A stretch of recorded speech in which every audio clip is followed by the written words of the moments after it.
I recently found a thread where a tattoo artist asked about red flags in a tattoo studio, and I guess now, because I own a place and I feel responsible for it, I felt more interested than I would probably be a few months ago. So I started reading all the comments, and I think there was like over 300 of them. And I thought it would be interesting to talk about it, because a lot of them were very similar and people had really bad experiences. So if you are thinking about getting your first tattoo, these are things you can watch out for. Or maybe you had a confusing experience before and you're not sure if that was normal. So hopefully today we can make it clear. So the first one I want to talk about is tattoo artists commenting on the clients' bodies. And even though in the comments in the threads didn't mention this issue many times, one person described their experience. This person wrote, "I once went to a tattoo shop where the owner and the tattoo artist kept talking about my body. The one liked it and the other didn't. But A, I didn't need to know. B, they didn't have to explain why. So I don't think I will go to another tattoo place where all the tattoo artists are in one room, unless for a small tattoo on my wrist or something. But I actually don't want small tattoos. All the ones I've planned are quite big." So now, after this traumatic experience, this person will be looking for a specific studio that has an area where they can, be private, just them and the tattoo artist, so they are not exposing their body, even though that it might not happen in a different place, but having a tattoo, planning it, will always take them back to this bad experience. It's quite hard to believe that things like this are still happening. I was working in a big tattoo studio before where we had 15 or 16 stations in one room, but people never complained about feeling uncomfortable, wanted to kind of have more private space. We had screens available to put up, and then no one was allowed to kind of come in and comment on anything. And I never worked with anyone who, able to do that.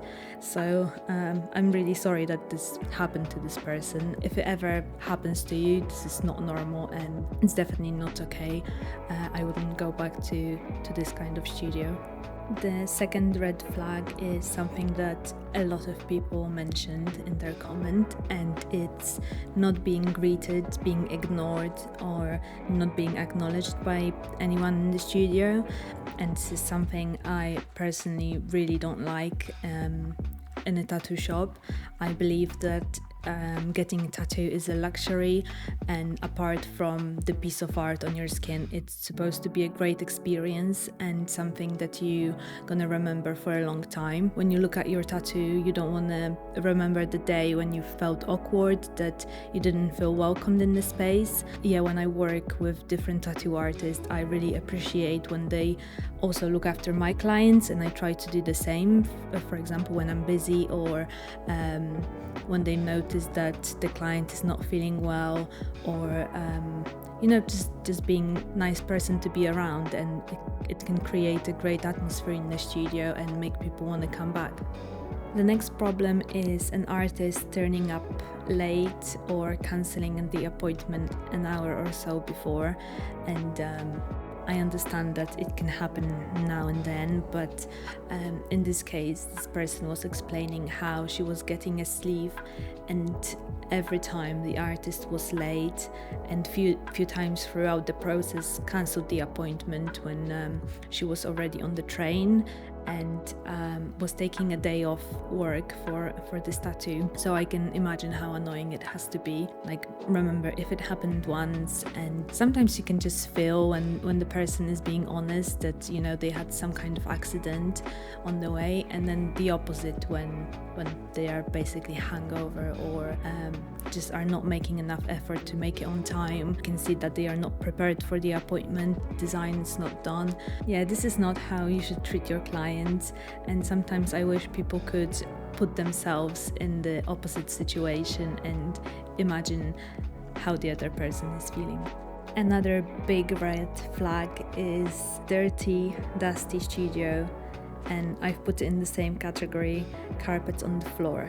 Like, tattoo studio should be the most hygienic place you've ever been to, and I definitely agree with this one. I wouldn't like to get tattooed in a place where everything is sticky, there is a lot of dust. Also, I like to see it as a clean, spacious place. Look out for it, because if the studio is not clean, there can be an issue with your tattoo, and it also tells a lot about the artist and how they work.